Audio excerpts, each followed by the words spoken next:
Cécile, nous sommes au Pop-Up Lab, à le Web, qui a pour but un peu d'introduire la culture makers dans l'économie numérique. Alors finalement, c'est quoi la culture makers ?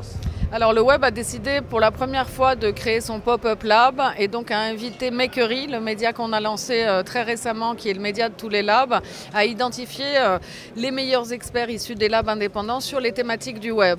Donc cette année sur 5 thématiques, drone, santé, mindfulness, art et makers, on a choisi d'inviter des labs et de les faire prototyper sur place, de faire vivre en fait aux visiteurs du Web une expérience, une expérimentation et pas seulement d'assister à des conférences. La culture maker, c'est en fait le fait de penser que vous pouvez fabriquer vous-même, ouvrir un peu le capot de votre voiture, en l'occurrence de votre ordinateur, et de vous initier tout simplement à la fabrication numérique.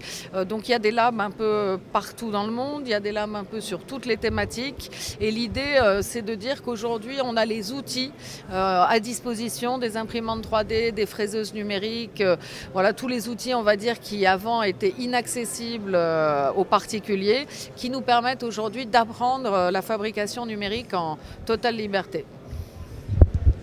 Est-ce que c'est possible de passer du stade de makers à une production industrielle ? Est-ce que c'est possible ? Est-ce que c'est même envisageable ou même voulu par les makers de sortir finalement de leur labo ? Donc il y a deux, on va dire, types de makers. Il y a des makers qui n'ont absolument pas envie d'industrialiser leurs prototypes, qui ont envie de continuer à prototyper, à inventer, à imaginer.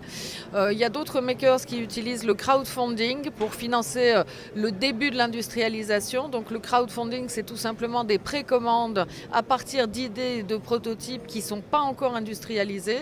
Et puis il y a ceux qui déposent des brevets. Les brevets, c'est un peu le nouveau droit d'auteur, on va dire, des inventeurs du numérique, et qui là partent soit à l'étranger, soit restent en France, soit trouvent des partenaires industriels pour commencer à industrialiser leurs prototypes. Mais il faut savoir qu'après avoir industrialisé, il faut distribuer et vendre. Et là encore, c'est des métiers très compliqués dans le hardware. Autant dans le software, voilà, c'est plus facile en termes de distribution. Autant dans le hardware, ça pose des problèmes selon les objets que vous allez fabriquer et les business models que vous allez développer de fabriquer en grande quantité et de vendre en grande quantité.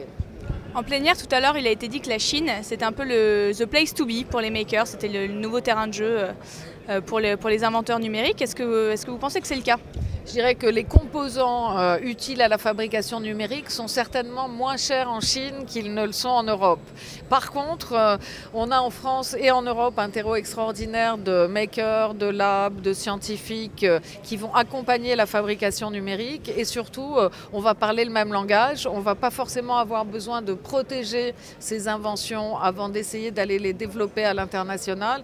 Donc moi, j'aurais un conseil, peut-être aller sourcer les composants en Chine, peut-être aller faire des workshops et des ateliers en Chine, mais peut-être rester européen pour la fabrication et pour le début de l'industrialisation, le temps de protéger un petit peu son invention.